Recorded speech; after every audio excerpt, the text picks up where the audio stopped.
వచ్చన్న ఉద్దేశంతో మేము programme conduct చేస్తున్నాము. మా కాడొచ్చే పిటిషన్స్ మైనర్ పిల్లలు కూడా ఉంటున్నారు. మాదొక టీం ఉంటుంది, ఆ టీంకి నేను హెడ్. మా సి టీంలో 5 మెంబర్స్ ఉంటారు.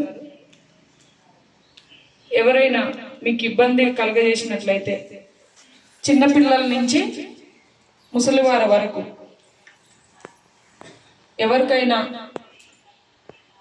అబ్బాయిలు కానీ ఇంకా పెద్దవాళ్ళు కానీ, ఇంటికాడ మమ్మీ వాళ్ళకు కానీ, సిస్టర్స్ కానీ ఎవరికైనా ఇబ్బందులకు గురి చేసి బాధ కలిగించినట్లయితే వారి మీద చర్య తీసుకోబడుతుంది. హాస్టల్స్లలో కూడా, స్కూల్స్లలో కూడా చిన్నపిల్లల మీద కూడా అఘాయిత్యాలు జరుగుతున్నాయి. మీరు కూడా వింటూనే ఉన్నారు. లాస్ట్ మన హైదరాబాద్లో ఒక స్కూల్లో డ్రైవర్, తెలుసా ఇన్సిడెంట్? తెలియదు. స్కూల్లో బస్సు నడిపే డ్రైవరు చిన్న పాప మీద అఘాయిత్యానికి పాల్పడతాడు. సో మీకు ఏమన్నా అంటే చాక్లెట్ కొనిస్తాను, బిస్కెట్ కొనిస్తాను తీసుకుపోయి ఆగం చేసింది ఫిజికల్గా. మీరంతా ఏ class? 6th to 10th.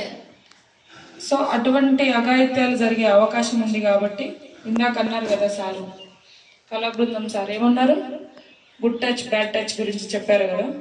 So అది మీకు తెలిసి ఉండాలి. గుడ్ టచ్ అంటే ఏంది? ఇట్లా మన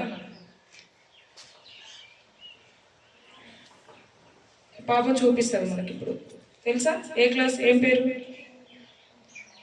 నీ పేరేం పేరు? ఏ class? 7th class. Good touch bad touch అంటే తెలుసా? తెలియదు. నీకు తెలుసా? తెలిసిన వాళ్ళు ఎవరు? హ్యాండ్ రైజ్ చేయాలి. చెప్పారు కదా, భగవత్ కేసరి సినిమా చూశారు కదా, మరి తెలుసు కదా అందరికీ. తెలుసని అనుకుంటున్నా నేను. తెలిసిన వాళ్ళు నిలబడండి, ఒక్కరు హ్యాండ్ రైజ్ చేయండి. లేదన్నా నువ్వు ఇక్కడికి రా. మీరంతా చిన్నపిల్లలు, అందరు కూడా మైనర్స్. ఓకే, 18 సంవత్సరాల లోపు ఉన్న పిల్లలందరూ కూడా మైనర్స్. తెలిసి ఉండాలి మీకు.